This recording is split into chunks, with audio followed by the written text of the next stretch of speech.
Okay, so we will get started today. So before we start our agenda, I would like to acknowledge the ancestral, cultural, traditional, and unceded territory of the Shoshone, Bannock, and Northern Paiute people on which we are meeting today.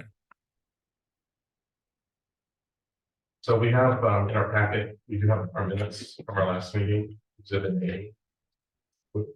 I have Commissioner entertain a motion to approve minutes from last meeting. I will study. Second by Gabby. Thank you. All in favor? Aye. Opposed? So moved. Thank you very much. So clearly we have a big C missing from JJ. So I would like to just take a moment and have a moment of silence.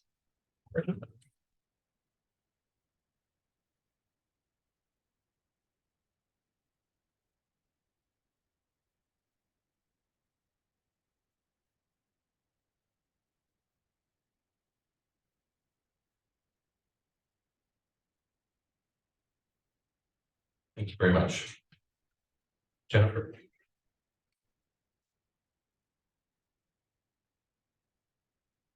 This is a statement that was issued by Poder Idaho, which is an organization that empowers the Latinx and immigrant communities in Idaho for social, racial, gender, and economic justice. And we thought it exemplified JJ Saldana in ways that we were having trouble finding words for. So we appreciate Poder Idaho's statement, and with that, I'd like to share it. JJ Saldana was a remarkable individual whose presence illuminated the Latino community of Idaho. His legacy will forever be cherished. We pay tribute to a true friend, an impeccable stylist, and strategic thinker, whose commitment to unity and empowerment made a profound impact on the lives of those he touched. JJ Saldana was a distinguished individual that had a flair for fashion that was nothing short of extraordinary. His maroon velvet shoes, perfectly paired ties, and cozy sweater vests were not merely attire, but statements of his unique and charismatic personality. He had an innate ability to blend elegance with authenticity, leaving a lasting impression on everyone he met. His sense of humor, his way of connecting.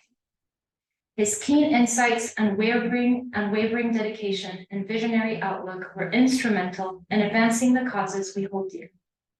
Through his relentless efforts, he helped pave the way for progress and positive change within the Latino community of Idaho. He had an uncanny ability to make everyone feel seen, valued, and appreciated. He was a beacon of unity and solidarity. One of his enduring legacies was his unwavering support of the Latinos Unidos Conference. Year after year, he stood as a pillar of strength and encouragement for this vital gathering, recognizing its power to bring our community together, foster dialogue, and find ways to progress. His life was dedicated to the betterment of our community and will forever remain etched in our hearts, inspiring us daily. A friend may be gone, but his legacy lives on, a true testament to the enduring impact one person can have on so many. Rest easy, amigo. Thank you to Poder Idaho. Thank you, Jennifer. Jennifer has, we'll pass around. So this was a program from JJ's service on Saturday, which was lovely, really. Celebration of him and really a cultural celebration. Terrific. Mayor McLean did, she made some comments and I thought they were lovely. So it was a cool event. I can't let the fashion comment go without pointing out that I never knew one person had as many Superman photos. Every conceivable type of Superman outfit, JJ was photographed. And so all of his nieces and nephews all dressed up in Superman things. So it's very Very cool. So welcome comments from anyone else who would like to say anything about JJ before we get going. Just want to say that we tried to make a list of the service JJ contributed to the city, and the list was very long. Through his service through the Arts and History Commission, many panels, whether it be public art, Haven House, grants program. His service through Boise Police Department is long as well. And it is truly, he is just truly leaving a huge hole in service to the city. So I think the words that Odette put together, that we may have lost a friend, but hopefully his legacy lives on. I hope that wherever JJ is, can see how much of an impact he's had on our organization, let alone the community at large.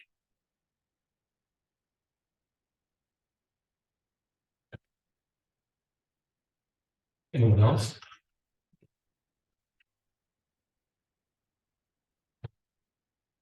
In addition to the mayor, who was there in person, and like I said, did a beautiful job. Governor Little sent communication, and then President Trump sent Boise State. She sent a video.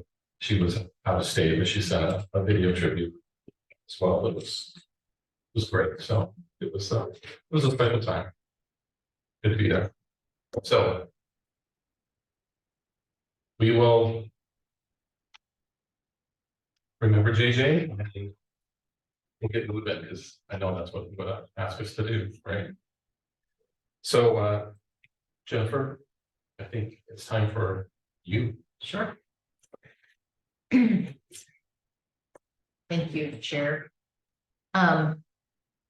I will just say on the heels of that I wish I'd known JJ better. I've only been here a year, and we should all make such an impact on our community that our governor, our mayor, and president of our university feels compelled to come to our memorial service. I mean, it just and outpouring of love for the entire community has been pretty phenomenal. So wish that I'd known him better. My interactions with him were nothing short of friendly and kind and welcoming when I came here. So I can only imagine people who knew better had even more of a relationship that way. So we will miss him. So with that, thank you. Yep. I want to start today by introducing our final member of the staff. We are finally fully staffed, commissioners, which I'm just thrilled about. Our latest and last addition is Maureen Lavelle. She's our new history programs manager. So if it's okay with the commission, I'd like Maureen to say a few words about herself and about her background, and then have you all introduce yourself to her. Thank you. It's a real pleasure to be here and meet you all. So thank you very much for your time. My name is Maureen. I am from Boise. I grew up here and in Warren High School, and all my immediate family still lives here. This has been home my whole life. But after I graduated from high school, I went off to out-of-state colleges and started a career with the National Park Service. And I had the pleasure of bouncing around to a bunch of different national parks, ranging from Civil War history to Cold War history to Death Valley for a minute, all kinds of really great places, and learned a lot. But when this opportunity came up to work for the City of Boise in the Department of Arts and History, it was very exciting to be able to come back to my home, to get to know it in a new way. In a way that I hadn't growing up here. It's familiar yet completely new in many ways. And I'm really excited to work with all of you to do my best to expand offerings to grow, to fill in, programs for our community in any way that I can. And I'm just very excited to be here. So thank you all for your Welcome. Thank you. Thank you. I did give her extra credit, for being a Borough Lion, so. Oh, thank you. Yeah, that's great. Boo. Dora. Do you want to go I will next? start. I'm Chris Clegg. Began at the Arts and History Advisory Team and commissioner now for about a year and a half. I think. And then during the day, I manage a benefit area at HP. Thank you. Nice Welcome. welcome. Thank you.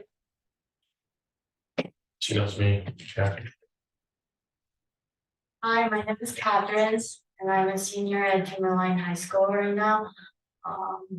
I just became voting member of Arts and History Department in August after 2 years of training.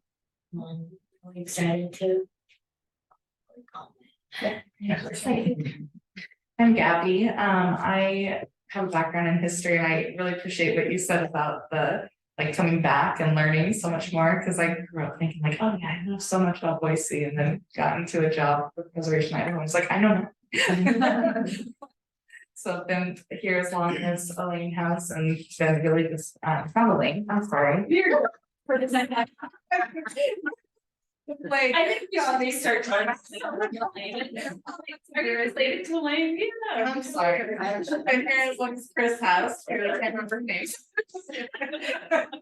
And I also work with a nonprofit called One Refugee where we support college students from a refugee background, just navigating into the professional field. So it's fun to combine history and culture and being part of the city in this great group. So.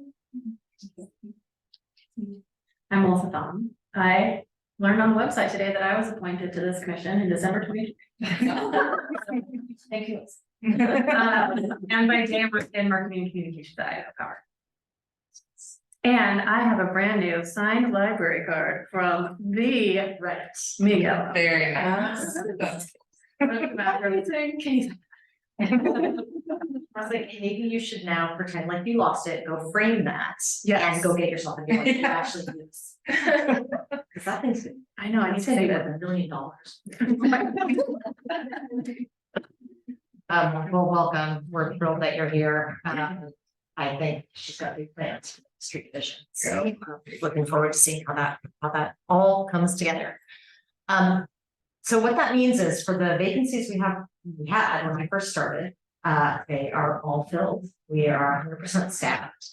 8 of the 16 people in this department are newer than I am. So it has been an amazing year of picking up some pieces and putting them all back together and building a really phenomenal team. So I had the opportunity today to spend quite a bit of time with Kristen and I think we both feel, I think everybody's feeling pretty good. If I can just speak.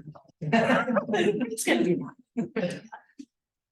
Okay, we do expect to be hiring in the next few months once we get the green light from the airport for the arts coordinator to implement the airport arts plan. But we don't have a green light on it yet. So Can you remind me, is that temporary or full-time? nope, that is full-time permanent. Love it. If that person will basically do precisely, just remind everybody what Hannah Williamson is doing with Public Works. So Hannah is probably a little in the weeds, reports into Public Works and is paid by Public Works. Again, you guys probably don't care. She sits in our team and the airport person will do that. So we'll work for airport and be entirely devoted to airport. So the next really exciting thing I get to do today is to introduce the new representatives of the new cultural ambassador, and that is Story 9. So we have Jody Eichelberger with us and Ruth, I cannot remember your last name, Schwartz, thank you. So they are here today. I have been lucky enough to have Jillian put this together and put their mission up on the slide for us today. So I'm going to give some time to Ruth and Jody and let them tell you a little bit about their plans for the upcoming year. So, Say something first, or talk about your position? he's the maybe? man. Ruth is the president of our board and we're working closely together and implementing plans for fulfilling the scope of work for the cultural ambassador of the city of Boise. It's both welcoming and slightly disconcerting to come into a meeting and see a giant photo of yourself on the page, but I can get used to it. Yeah, we are thrilled. I think I was in the mountains in Washington when I received the call from Mayor McLean saying that she'd selected us and the Arts and History Department had selected us as to be the cultural ambassador. So it was really exciting to receive that news. And it's a function that we feel in many ways we have been doing just as a part of our mission to represent the people of Boise and to particularly recruit voices that aren't necessarily heard commonly, giving them a platform to be heard. Sometimes, you know, we always say everyone has a story, but of course you do like to hear some people's stories more than others. And often the people who volunteer to share a story aren't necessarily the same as the people who you really want to hear from. So we do a fair amount of recruiting to make sure that we're representing voices from several aspects of the community. And we have lots of plans to continue to do that. I recognize some of you as Story Night audience members, so that's also very good to see.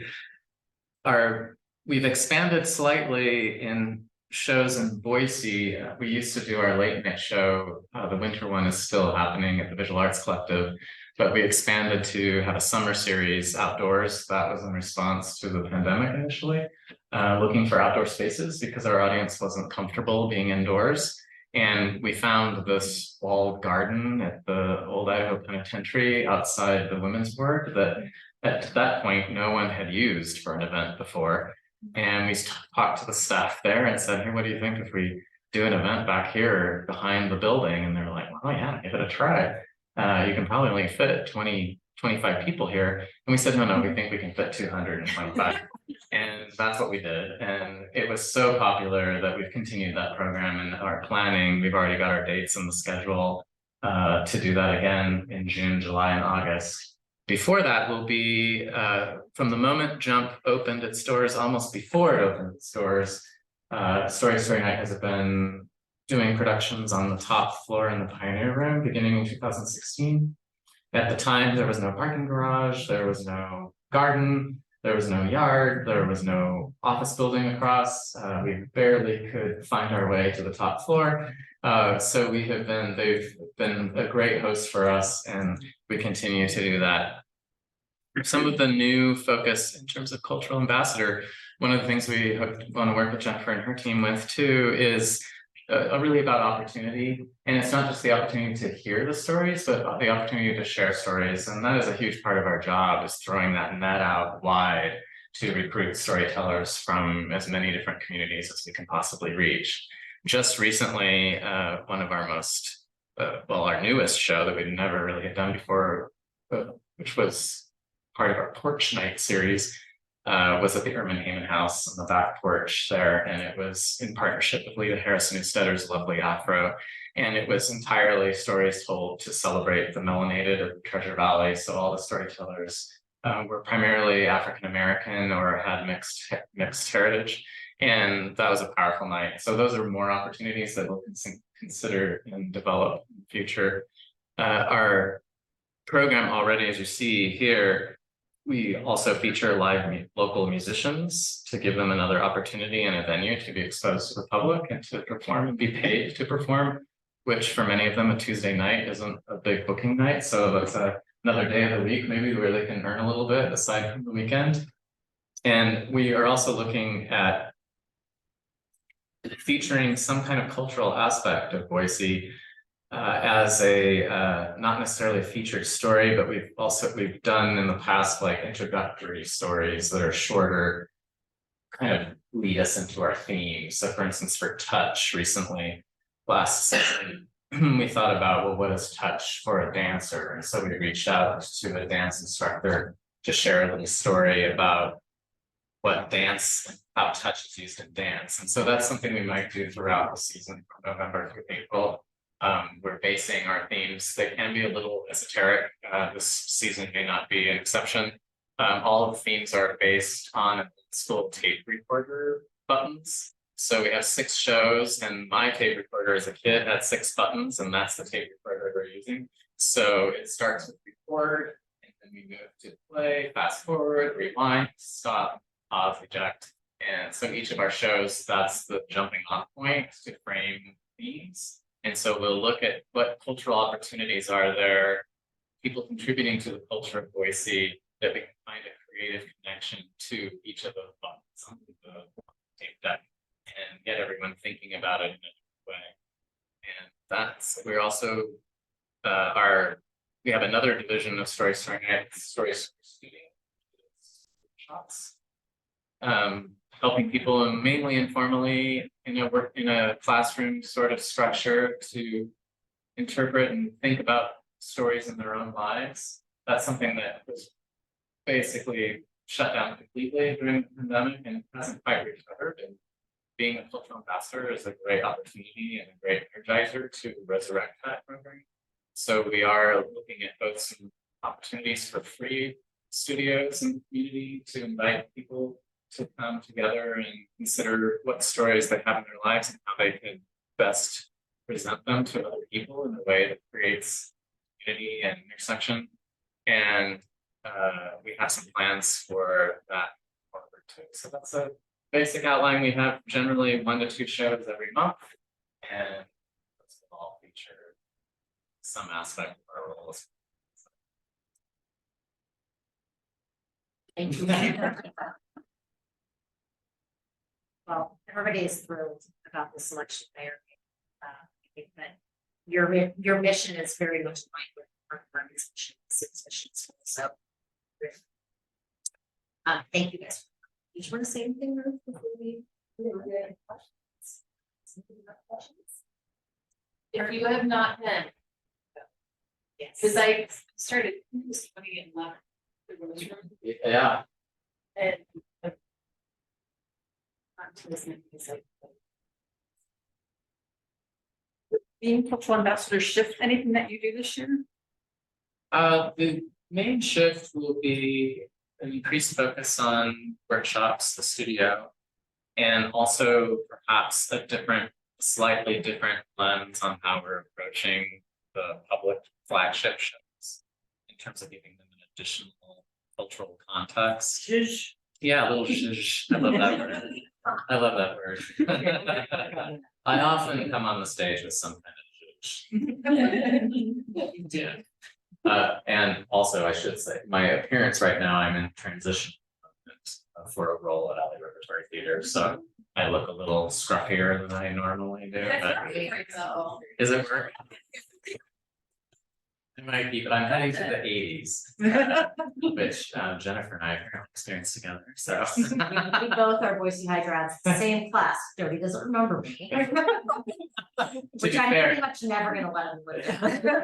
To be fair, Lita Harris Newstetter, we also went to high school with her, and she and I don't remember each other either, so. Yeah, so there we go. She was one of the only Black students we had I in know. our class. Remember, yeah. Yeah. So a little plug for the Normal Heart Repertory Theater opening on November 13th. Which our colleague Elagio is also. Oh, Yes, he is incredible, and he is rocking a mustache right now. Yes, he is. He's further along than I am. But he grows like a chia pet. It's like overnight. He has many talents. Well, thank you both so much for being here. We are really excited about working with you. We're grateful that you took the time to come and introduce yourselves to the commission, so. Thank you. It's really wonderful to meet all of you.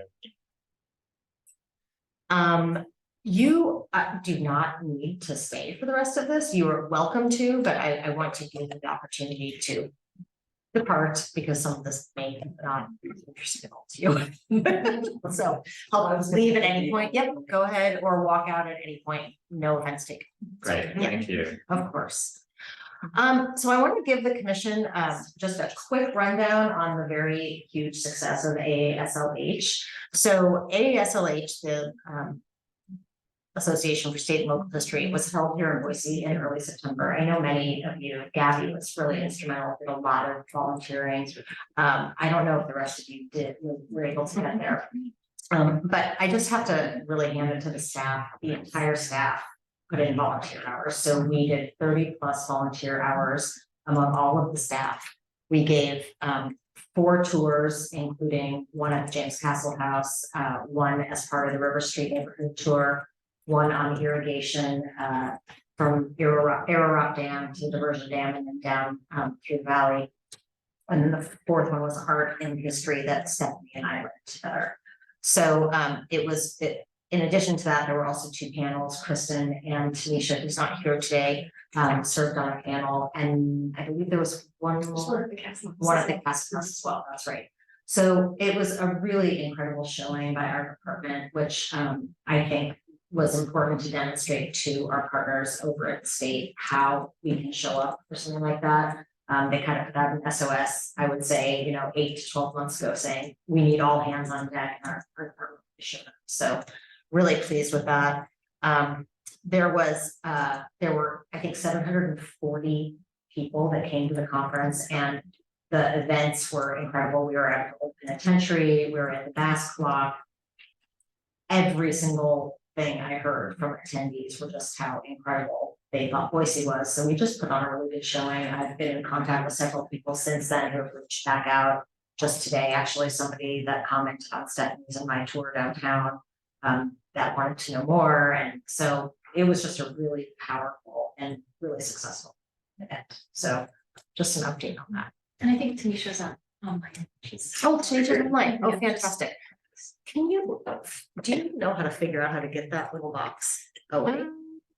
Great question. Oh, and I realized I just said all these things, and then they're on the next slide. Sorry. There, sorry. Thank you. Okay, so next slide, mayor's reports. Thank you for, I think all 4 of you were actually there, and Catherine too. So all 5 of you were actually there that night. Thank you so much for attending mayor's awards. It was another great, successful night. Our cultural ambassador was announced that night. Of course, they were there as well. And We had, excuse me, and Amanda. and Amanda was there as well. Amanda was there as well, who I have told that who I've apologized to for forgetting to mention when I was on the stage. The performances were incredible. I was really thrilled that BCT came. That was in all the ones that I've been to in the past, I've never seen a performance by a cultural ambassador on stage for that event. And I found that to be incredibly powerful and really set the stage. So we were really pleased with that. I cannot say enough about the staff and the work that they did, Jillian and Jennifer in particular, in putting together that event. It was an elevated night beyond, my expectations for sure. The mayor has made a point many times. Over and over, she has said to many of us what a great night it was. And really, it couldn't happen without Jillian and Jennifer. So the whole staff stepped up, but those 2 really were very much the big lifters. So I want to make sure that they get recognition for that. You know who the awardees were, so I won't go over those, but we're really excited again to work with Story Night over the next couple of years. So what will you be doing for my birthday next year? What do you want? It's the Flicks 40th birthday. Oh, That I learned at the Mayor's Awards. okay, so maybe we'll go to the Flicks all together. All together. Yes. Excellent.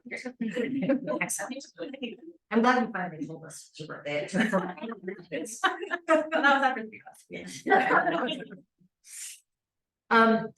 And then I want to just put up on the screen here some of the upcoming events that we would love to have you attend. Of course, not all of them.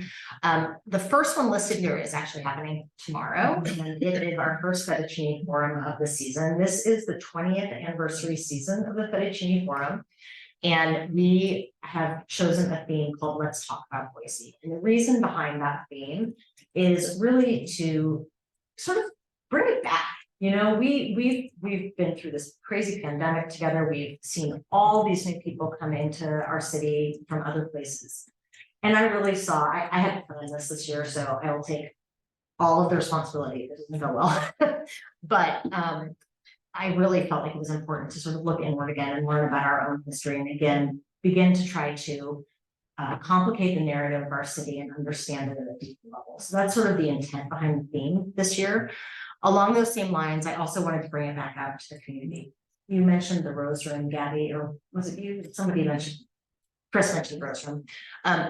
I remember going back to the Fettuccine Forum back when it was in the Rose Room many, many years ago. And from a personal standpoint, I always love going out into the community and having it feel more like it was part of First Thursday. So it was my vision, honestly, to get back out into the community. We'll see how it goes. I'm so grateful to staff for supporting me in this vision and for helping me. I know it's been a lift by Jennifer's team in particular. We've had to kind of do a lot of work to make sure that we can get it out there. Our IT team has been very helpful as well, so we can make sure to keep it on Zoom as well, and there can be virtual attendance. But it's going to be at Trailhead Boise, which is on 8th and Front, or 8th and Myrtle, I'm sorry, 8th and Myrtle. And our first speaker is tomorrow night, Yvette Towersap. She's a member of the Shoshone Bannock tribes. She's going to be talking about women in Boise and Native American women and how they're often absent from the tradition, what we've sort of come to believe is the traditional stories of Native Americans in Boise, but oftentimes there's no women in the stories, so she's going to be talking about that. So as you can see, there's many other events coming up over the next month, and again, we can encourage your attendance and we'd love for you to do that.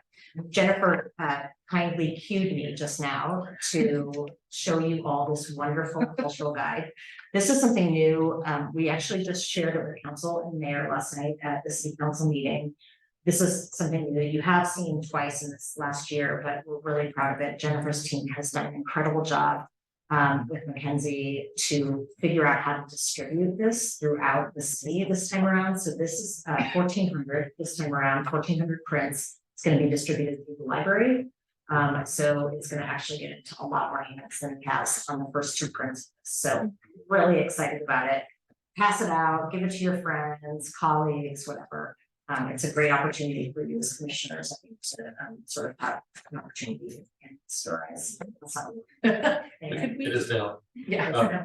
Is it available PDF? It is not. Most of the information that is reflected here is available on our website. So it's redundant. Okay. But yeah, so City Hall West, main downtown library, branches, parks admin, most of the park facilities, think about the depot, Fort Boise Community Center, the senior center, Foothills Learning Center, etc. And then we are working with grant recipients whenever they have a facility. We've been asking if we can display them as well. So far we've got the studios, the commons with the lounge, Global Commons, excuse me, Lost Road Brewing, excuse me, the Morrison Center. I'm missing one, but it's getting out. And so if you know of a facility with an audience who would be receptive to this type of offering, please let us know. Be happy to work with them. Is it possible to get like a few to have like at our office and stuff like Yes. that? Okay, great. We might use City Hall as a main distribution point, so we might keep them here and you can come get them, or if we're en route, we'd be happy to drop them off. Great, thank you. Yeah, I really love to have a work. Yeah, absolutely. All right, thank you. I love the color legend too. That is such.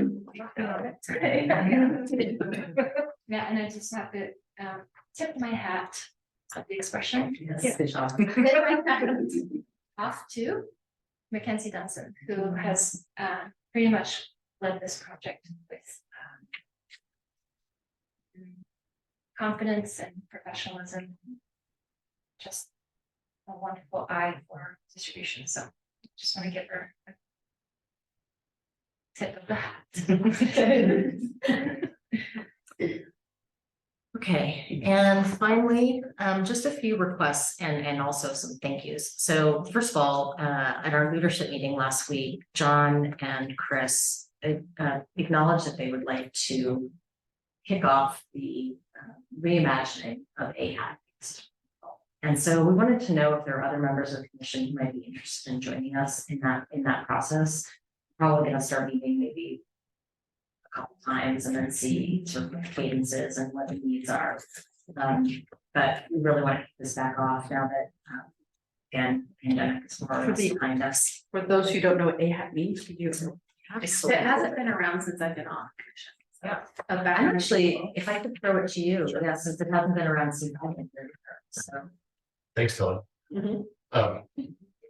Tilly and I, we go way back here. So Arts and History Advisory Team, the original intent of the AHAB team was to create so we have people within the commission who have a more, what I would say, formal role.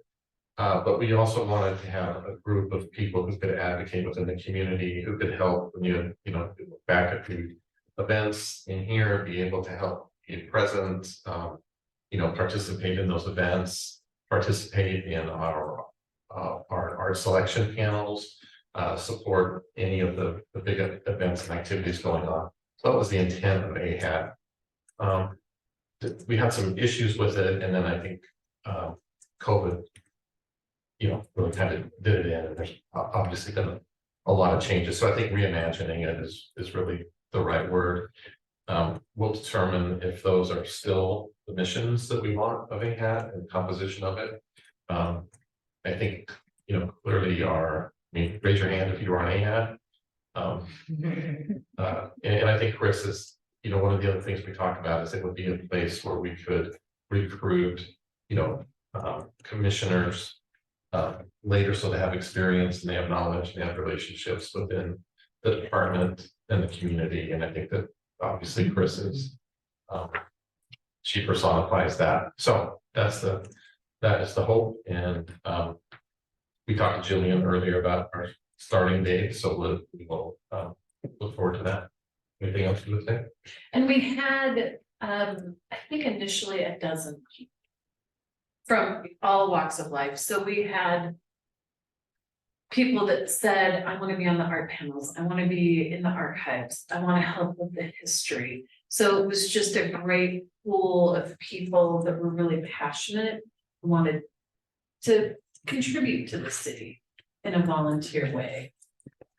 So I'm excited to bring it back. I loved my time. So please let us know, reach out if anybody else in the commission wants to join in that effort. We just want to let you know too, that the public art walking tours are open for registration for this upcoming year. And then, of course, most importantly, at least in my mind, upcoming is the American Alliance Museum site visit that's happening on November 16th and 17th. So there are two members that association sends out to the Castle House. Kristen and I met with them electronically or digitally yesterday, I believe, to start that schedule together. We are going to be reaching out to the commissioners to meet with them. They are going to want to talk to several of you, not necessarily all of you, but yeah, so that's going to be an important visit. They're doing that obviously to get us accredited, which would make us the third accredited museum in the city.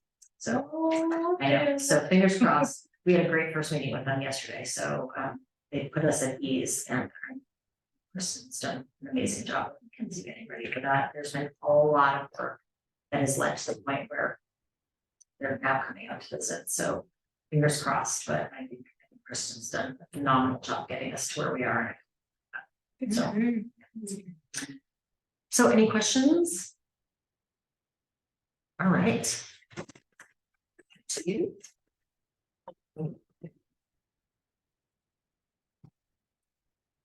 Thank you. Thank you. Bye. Thank you.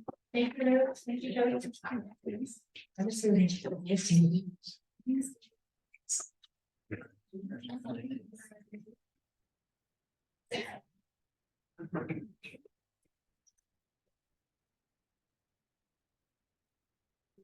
Okay, so I think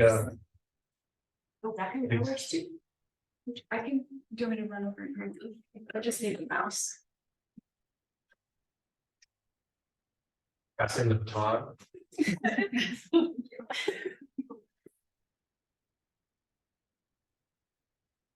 All right, Stephanie. All right. So I just got a quick update on the projects that we've been working on. There's been a lot. The first is the Old Boise Blocks. It's part of a larger CCDC T4 agreement. Sidewalk element, which is an inlay. It's going to be fabricated in bronze. Those are the two designs that we approved by Mundo Lagoya, who is a Boise-based artist. They represent, I don't know if you can read the text here, but there's 3 flowers on each Congolese yellow trumpet, a Idaho syringa, and a Japanese chrysanthemum.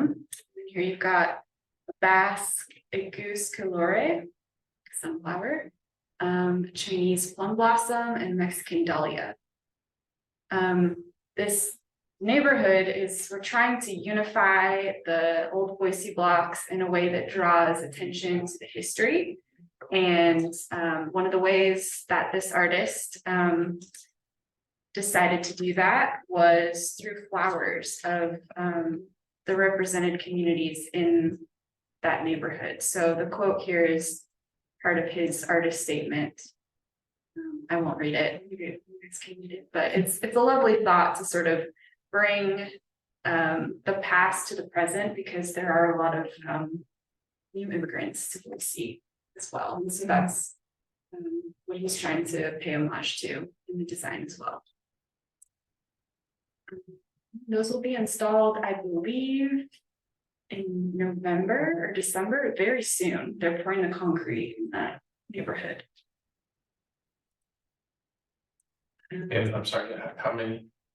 There will be 12 along Grove Street between 3rd and 7th. How big are they? They're gonna be 8 inches. Or did it? I think we may have made them a bit bigger.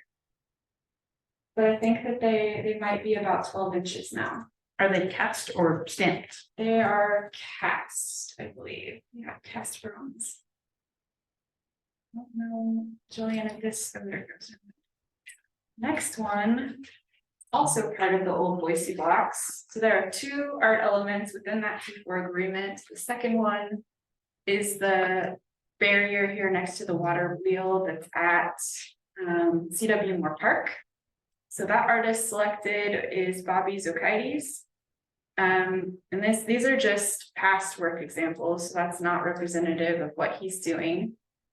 But he's got kind of a whimsical interactive spin on his artworks, and we're really excited to work with him because he's really getting deep into the history. He's coming to visit next week or the week after. He's gonna visit with a lot of people, go on some historical tours, really wants to get a feel for the neighborhood and understand like what his art really needs to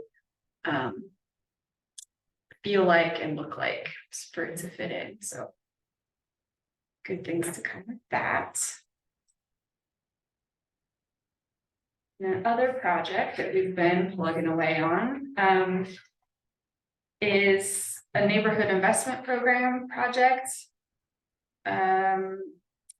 in the Ustick West Valley neighborhoods. The West Valley Neighborhood Association applied for a neighborhood investment program grant long ago, I think in 2019, and had leftover money. And so we have been working with them to do a public art project, and the committee selected James Peterson of Art and Contraptions, and he has submitted a preliminary concept, which is called Passage.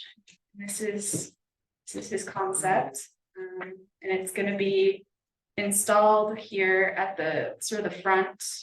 This is the entrance into Redwood Park off of Ustick and Cole. Yes, we're really excited for this as well.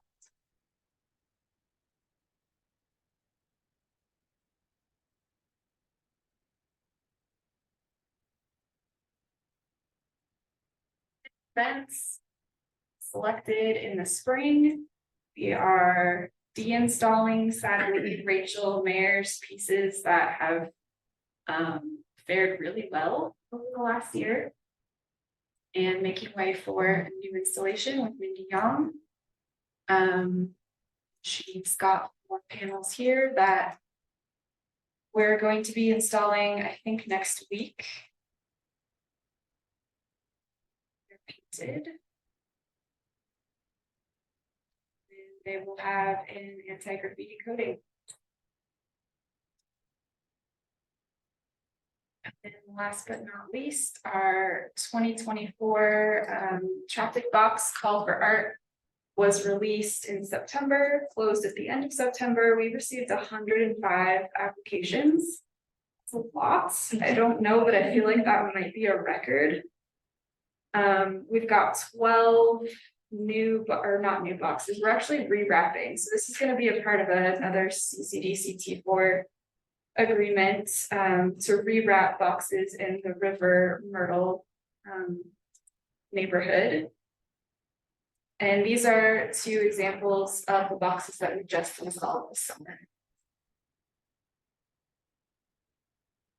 It is this, the help for art is exciting as well because we're including some public works funds, which means that the theme for had to do with water level and civic pumps was asking artists to respond with their art and somehow water renewal and responsibility associated with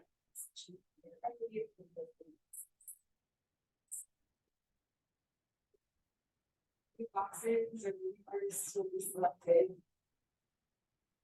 I October. I think they will be installed then in the spring. So, yes, could you just remind all of us how, so rewrapping, which means we're installing and then putting in stuff on, could you just remind everyone how that works for the artists who work is being taken off? Sure. So in all of our contracts, the traffic box vinyl wraps are in temporary. Their contract says 5 to 7 years, so it's not an exact date. And I'll let Jamil speak to the materiality of it, but the artists will be notified and this will be wrapped. Unwrapped or wrapping over, it's like just they largely went out testing. Boxes they're rewrapped. We tested them for going to unwrap them and did the different materials. Some of them were, I guess some of the print you can change over time, and so it's made differently. And also affected by sun, the green of trees. So some of them will be wrapped over the top that are unable to be peeled off. They're just very brittle, and then others will off butter. So those that we can will be peeled off, and then those that are very just conservation roads will be over the top. I think that'll be the first time that they've been wrapped over, since we're sort of the these are reaching since the public started between 8 to 10, the first one this is kind of a new process that that's over. Also, Jenny, that the boxes that are being rewrapped, the first artwork will still be displayed on our website and its collection as a legacy to this artist's work and public entry into the closest collection. So we are not removing their work. We're simply adding to its visible, or its physical visibility, and will remain digital. Thank you. Then, so River Myrtle District is this coming year, and then the West Side District will be, there's 15 boxes within that district that will also be rewrapping, so we are hitting that point of like, okay, what does our rotation look like for rewrapping boxes that are starting to age, and we'll eventually kind of get into a good cadence of making sure we're covering boxes that are aging responsibly. What's our install base, the number of boxes we have there? It's like 220, we have 218, we have the CCDs or ACHD, ACHD 50 installed 2 of the boxes more recently. So we had 220. Thank you. That is the end of my presentations.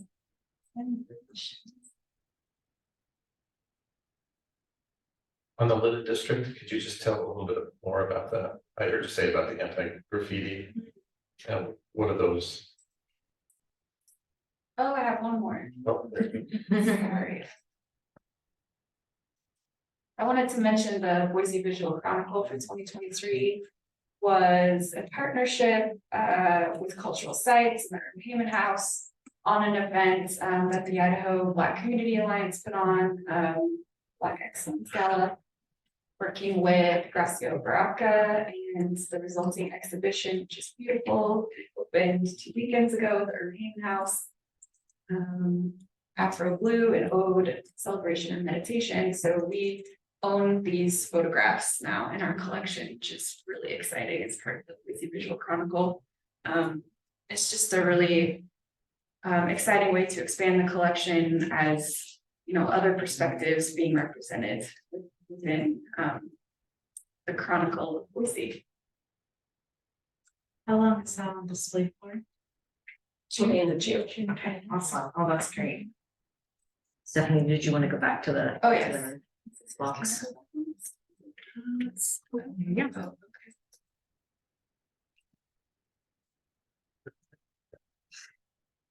Good question. I was just curious about I saw the wood, the mention of wood, and then you talked about the graffiti. Yeah. And So I was very skeptical of the fabric. I think I've said that before. And it looks fantastic.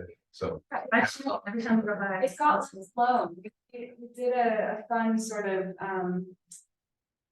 just download a couple of weeks ago with Rachel to just look at how the fabric fared to UV light. They've faded quite a lot, which is kind of interesting, and she's open to perhaps seeing if they fade anymore as kind of like letting the piece sort of live out a life that where it sort of evolves over time and looks different.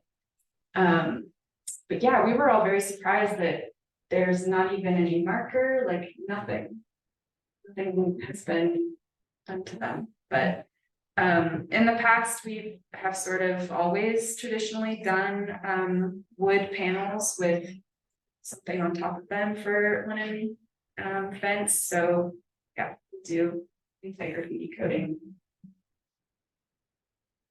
See how they fit. Rachel Mayer be featured on Creators Makers Yours. Shortly. So thank you much to the work that she's done. Let's see the stop share.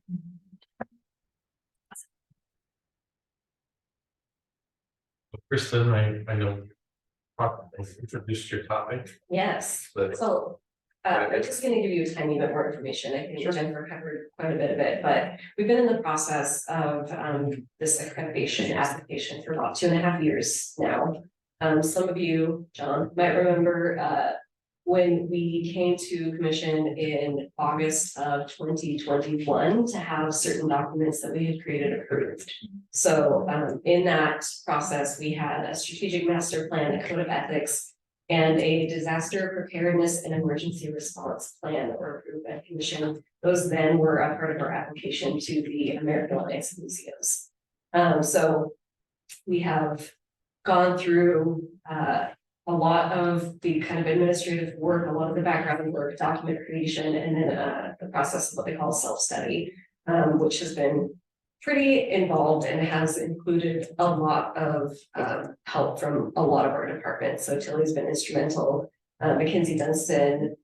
We've got, luckily a wonderful new team member at the Castle House that then was able to like breathe some new energy into it as we were fading, I think, a little bit. So we submitted our self-study materials in May. And so this is the last step here is this site visit. So we've got 2 peer reviewers that have been selected by AAM that are coming out in November. And while they're here, they are going to be doing a visit to obviously the James Castle House Museum, as well as all of our offsites, like collections and treatment facilities. So they will be seeing, a lot of what we do, and that will also involve a huge number of our staff, as well as some of our commissions. So they are going to want to get a sense that, people are familiar with our mission and kind of what it is that we do and why and what kind of impact we make in the community. So they are going to specifically be looking into collection stewardship, education, public service, and planning and organizational health. So it's covering kind of a lot of topics, a lot of what we do. So I would just in advance thank any commissioners for their involvement in this process. And we are going to find out one way or the other in March of 2024. So fingers very tightly crossed. And this is going to be a huge boom, I think, to our department, our city is successful. Well, congratulations on, what an odyssey it's been. We should have made a documentary of the James Castle from the first time I saw it. But, so hats off. Hats off. There is a documentary called The Making of the James Castle House. There is indeed. Really powerful. It was November 16th, 17th. Yes. Pictures of the first tour of the. Was that first tour after the house was finished? No, it was the first Before any work was year. done. Yeah, when the University of Idaho had the team and they were ripping out the yard. Yeah. Dig and. Archaeology. So much fun. Yeah. Does it include events to host them, or they really just look So at things? Or... I think they're going to be doing pretty rigorous work days and then needing some time to themselves for their own conversations and deep work. So what we're looking at with the commission is likely a conversation that will happen with multiple commissioners at the same time, as well as our 2 peer reviewers. Yeah. Chris and I can come walk around the James Castle House and pretend to be Visitors just be like, this is amazing. We'll do anything. This has changed my life. You can have lunch at my house and show them the door. I love it. So given our situation with JJ, I just want to make sure that for that if we need to seek an exception from a quorum perspective, just cognizant of that. Thank you. What's the plan for replacement? What's that? What's the plan for replacement of JJ on the commission? That is not going to happen immediately. It has not been decided. So I'll welcome any other comments from commissioners. Any other questions or topics? I do want to call out from the event, which was fantastic, and I've told many people that was the best city event that I've ever been to. So we're doing a great job on everybody. The highlights, though, with Catherine. So Catherine, would you like to share what happened to you the night of our celebration? So, I wanted to talk to Mayor after the event, so I asked if I can find her, and so photographer ended up taking picture of me there, so I'm excited to get pictures from her. Yeah, and I just got excited because I first saw Mayor's talking that American National Junior Honor Society in 9th grade, and I saw her through online and she was talking about it. And I never expected that I would be like part of the city, so I'm kind of glad that I could like talk to her about it.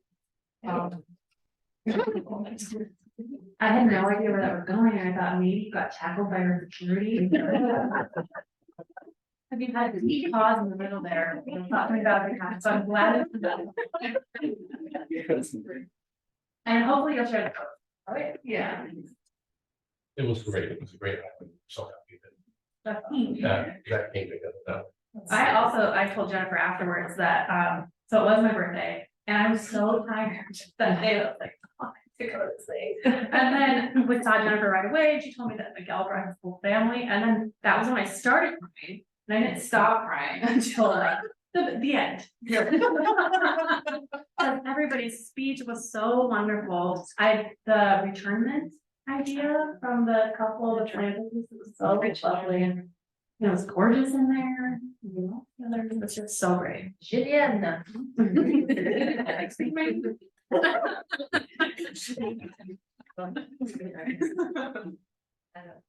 Jillian, excuse me. I don't know why.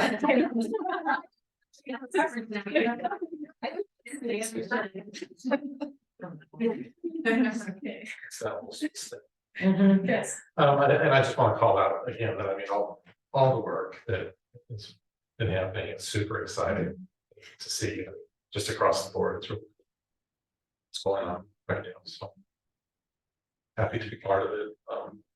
We will during the mayor's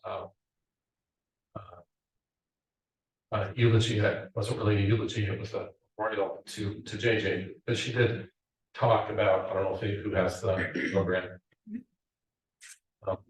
But the artwork there, the mayor did share that she has a mission to take that artwork and properly and thoughtfully memorialize JJ for his contributions to the city. So more to follow on that, Jennifer. I don't know if there's anything else you would add. Actually, I'll throw it to Stephanie and let her just give you a brief, just very brief overview of the meeting today. Sure, yeah, so we've gotten a group of internal stakeholders together to discuss the desire to do the project and have everybody involved with it. And I spoke with Bobby Gaetan on Monday, and he's excited to be a part of it and to do it, so. And Bobby is the artist. He's the artist, yeah. So I think we will have more to share on that other going forward, but we'll get community stakeholders together and start to kind of think about where we might do this mural, if in fact seeks support.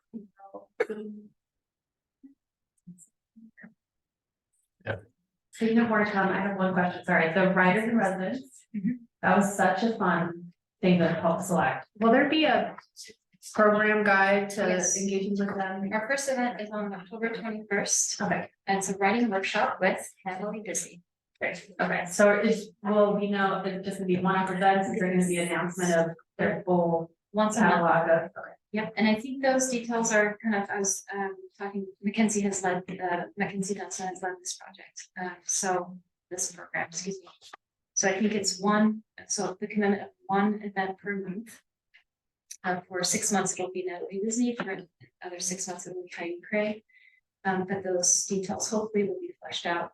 We're still working on the October 21 event, but hopefully we'll have the whole suite of events rather than one. Great. This is again, a new kind of program, so yeah, cutting our teeth. Yeah. Cutting our teeth. That'd be great. Can I make one small announcement mention also while we're here? The Urban Human House program proposal call is open right now. It closes on October 8th. And this is for programming from January through March. So if you know anyone who is hoping to host an amazing event, please direct them our way because we would love to get more on board with the community with this opportunity. Also listed in the back of the cultural program. Thank Have we you. had many proposals? I don't know what we're at with this one, but the last round, we had a very successful final selection and, you know, so we're seeing those programs in action now. So it's really exciting. Will you have to do this every? We are doing it on a quarterly basis. Okay.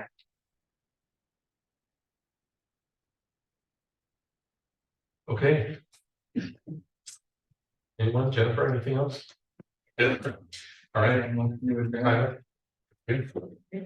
A motion to adjourn. Second, I would say. second. All those in favor? Aye. You're adjourned. Thank you. Thank you.